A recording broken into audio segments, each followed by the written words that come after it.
Hi, I'm Mara Webster with In Creative Company, and today I'm thrilled to be talking about the Netflix series Leanne. I am joined today by actor, co-creator, and executive producer Leanne Morgan, co-creator, writer, and executive producer Chuck Lorre, actor Kristen Johnston, and executive producer Nick Bakay. And Leanne, I wanted to start with you because you're such an incredibly accomplished comedian, but I know this was your first time stepping in as a lead on a TV series. And I feel like you've done such a wonderful job in really finding how to play to the comedy, but also the reality of the emotions, especially in the first couple of episodes where Leanne has just had the rug completely pulled from underneath her and her entire life is turned upside down. And so I wanted to ask you about how you approached really figuring out how to play that at the beginning. Let's turn around and face her while she answers. Oh, my darling, it was hard. It was hard. And I had to have a lot of help and a lot of coaching. Everybody helped me. But it was a big transition from stand-up. But there's something about it that is similar to stand-up, and thank goodness for that. Because once I got in front of that live audience, I thought, okay, maybe I can do this. But I think these wonderful writers got my voice and my sensibility, and I just had to go with what would I feel like if this really happened to me? And that's where it all came from, and I hope people like it. And Chuck, for you, I've heard you talk in the past about how you always really love exploring family dynamics on screen because there's such a great authenticity that comes with this and so much intimacy.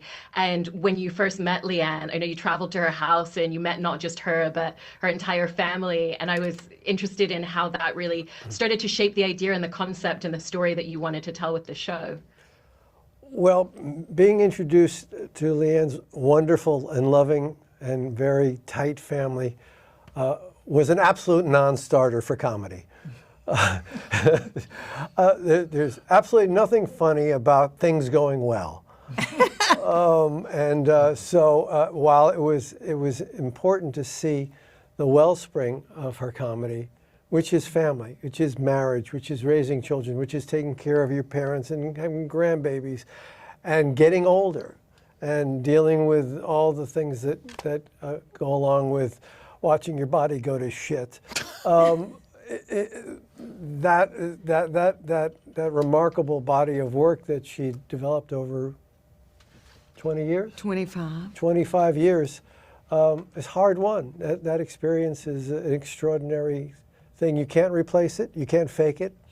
And the only thing I brought to the party was I stole a bit of her act in the premise, because she talked in her act about a girlfriend who's closing in on 60 and whose marriage ends.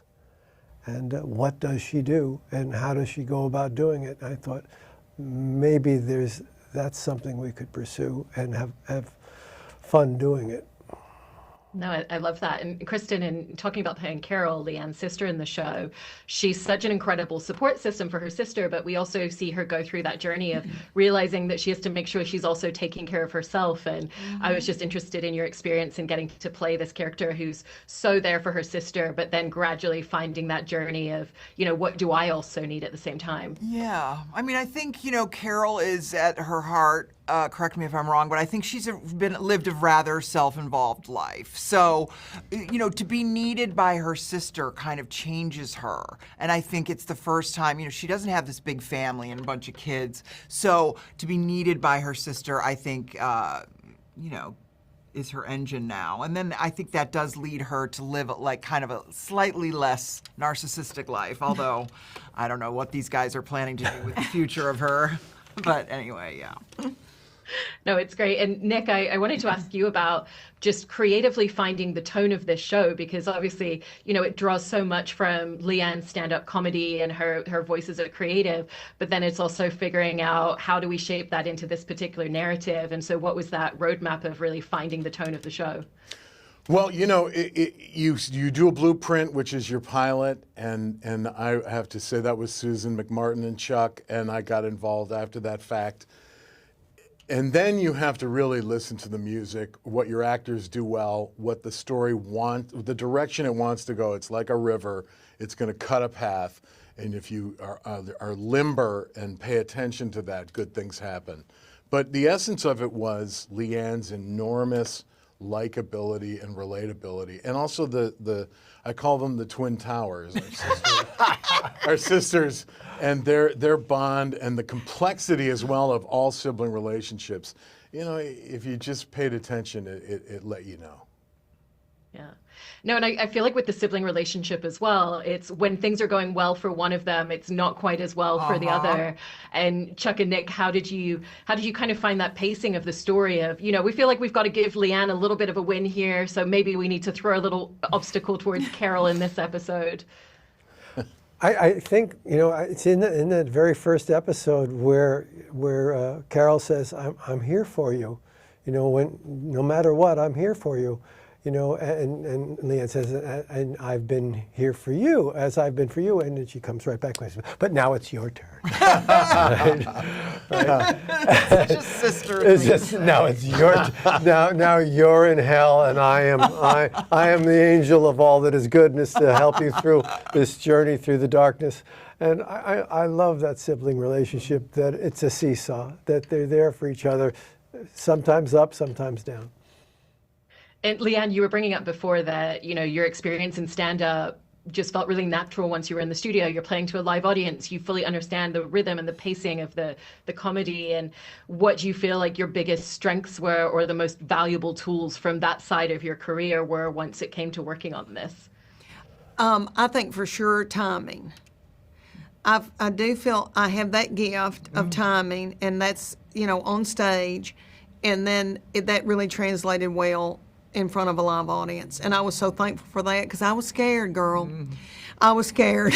But that really made me feel like, okay, I can do this. That was the main tool. I would say, wouldn't you? Yes, yeah. I mean, it's so amazing to be in scenes with her, because especially, you know, when we're finally doing them for the audience, because I mean, it's like she plays them like a symphony. She really understands, you know, wait 2.3 seconds and then go, and like it's so great. It's so fun to act with. Oh, thank you. You know that.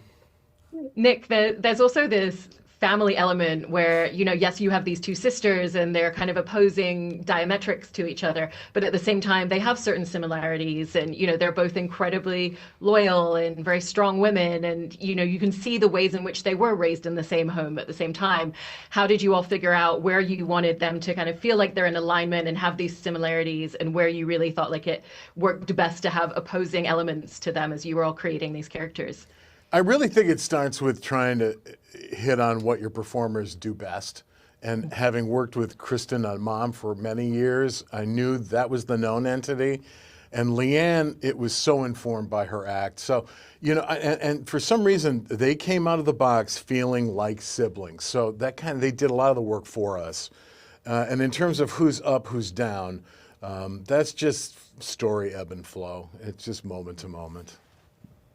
And Kristen, with bringing Mom up and the fact that you have that history and it's, you know, reuniting with Chuck on this, how do you feel like they were able to really write and create a character that really plays to a lot of your strengths, both as an actress and as a comedic performer? Gosh, you know, I had that on Mom and now on this, and they're such different people. So these guys just get me. I don't know, they get what I do really well. Like, it's such a joy to do it because I don't know. Nick, I don't know how to answer this, Chuck. Like, I don't know. It was, yeah. Well, I don't even remember what the question was. I mean, that's something that you gather over the years, the ability to sort of just say, I may have had plans for this, but in order for it to work, that performer has to really fly. And you know, strong performers, I noticed, I learned this when I was writing jokes for stand-ups too. You know, it's just that voice is a gift. Because it lets you eliminate so much debris and focus in on a tone. And good performers bring that to the party. That's what makes it a joy to work with them. When you got the horses, it makes your life so much easier. Leanne, I also feel like this character and this narrative allowed you to play to such a full breadth of emotions, because it captures that reality that your feelings for someone don't disappear overnight just because they hurt you. So the love is still there. It just exists in a different form. And the anger is also there and completely real. And how do you feel like you got to really just play the full scope of emotions through playing this character? there was a lot, wasn't there? A lot of emotions, and they trusted me with it. And I just, I've never had acting classes or anything like this. I had to, worry her to death. She had to kind of be my acting teacher while she was working. But I just had to think about, what would this really feel like if this happened to me? It would be a catastrophic event. If Chuck Morgan left me after 34 years, and it would, crush my little mom and daddy and my children and all of that. But that, I could pull that up from somewhere, because that would be devastating. But that's the trick. I mean, anybody can say, what would happen if I, every actor tries that every day, but to actually do it and make it believable, that is the gift that you have naturally. Thank you, my Yeah, darling. very believable. Thank and, you. Yeah. But we made a lot of it. We also, I think there's so much comedy in it, and I always, in my act, you can bring comedy out of horrible things. No, you're so right. And Chuck, there's also an aspect to this show of, it kind of looks at the different generational aspects of relationships and experiences as well. Leanne's mom in the show is like, men are kind of built to wonder a little bit. It's part of who they are. And then when we look at her son's relationship, definitely his wife is the one who is more the decision maker in their dynamic. And how did you want to look at different generational experiences in relationships? I just think that came about organically, and that's the joy of being part of an ensemble like this that spans kind of four generations once the baby starts talking. Oh, God. Wait, what? Hold on. Well, you didn't tell me I was going to be on a show with a kid. It's kind of inevitable, right? I guess it is. We can flash forward, and he's 22 years old. Oh, that's great.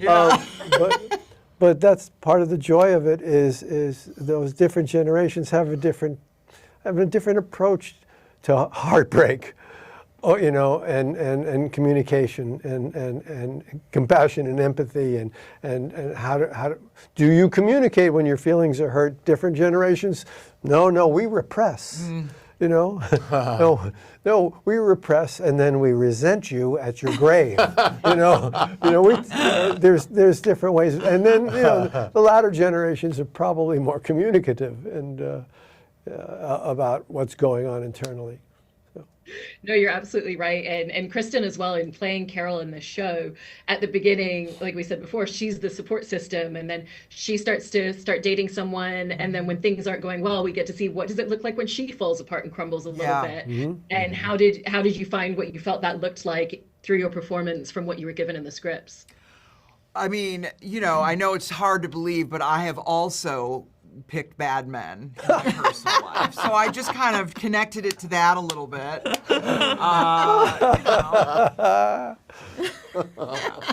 We all have. Yeah. No, I feel like this show really captures a lot of like the vulnerability and the idea of what if someone hurts me again the way that I've been hurt now that I know that feeling. And, for all of you wanted to ask about how you really wanted to just create a show that talks about using humor as a path through pain, but also is still acknowledging and kind of diving into the vulnerability that it takes to keep moving forward at the same time as well. Yeah. I've not had any difficulty in relationships, so I can't speak to this. Sorry, pass. Leanne, once you started filming some of the scenes where she starts dating again, again, I think that really speaks to the vulnerability. What was that like in terms of just finding that vulnerability in the character at that point in the series for you? I have a lot of friends who've gone through this, and I pulled from them. And then I thought to myself, if I had to get out here and show a man my body with no clothes on, and after I've had a bunch of kids and grandkids and gone through menopause, that part was easy. Yeah. And then, the romance of it, I'm just so thankful for that, because I think that will be sweet to women out in the United States, that they're still desirable, and that they, that they may find romance again and all that. But that part was pretty easy, because I would be freaked out. Mm-hmm. No, and it's interesting to see Leanne go through this whole question of, kind of figuring out who am I outside of this marriage and this relationship, but she's still completely authentically herself throughout the experience. She doesn't start trying to be someone different than she is. And I was interested if that was something that you found in playing her as well. Yeah. Just to help you out with that, I've never been in a situation with you or spoken to you where you're anything less than authentic, whether it's on stage or off. You're just exactly who you are. I don't think it's possible for you to be inauthentic in any way, in any case. I mean, maybe you can. I don't know. I don't know. I don't think so. Maybe. I don't know. I hate to be blank, but I don't know. That makes Leanne a bit of a unicorn in our business. It's true. And I think for this happening for me when I'm about to turn 60 years old, I mean, we have said if this had happened to me in my 20s, I think I could have been so inauthentic. I mean, With the best of them. It's no telling what would have happened. That's God's protection over me. Yeah. Truth. Yeah. Chuck and Nick, for the two of you in kind of working on this show as producers, yes, it's a story about this character Leanne, and she's figuring out what is it like to go through my whole life being upended and my marriage ending. But it feels like there's so much relatability to that because everybody knows what it's like to feel upended and to start questioning things about yourselves. And I was interested if that was something that you talked about in the creative process and that was intentional of, we're going to tell this really specific story, but there's also this really broad relatability to what we're talking about.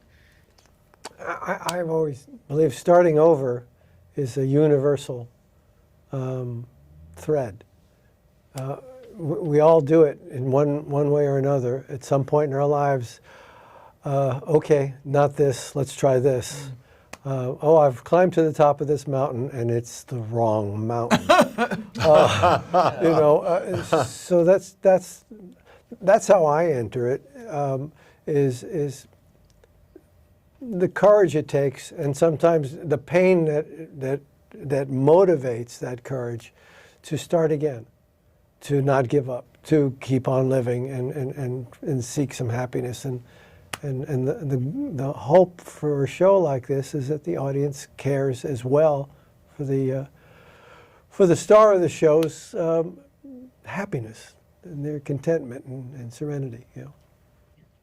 Was that also what you found in creating it, Nick, as well? Well, yeah, no, that's one of the things I will say that I really learned since I've been on Chuck's campus.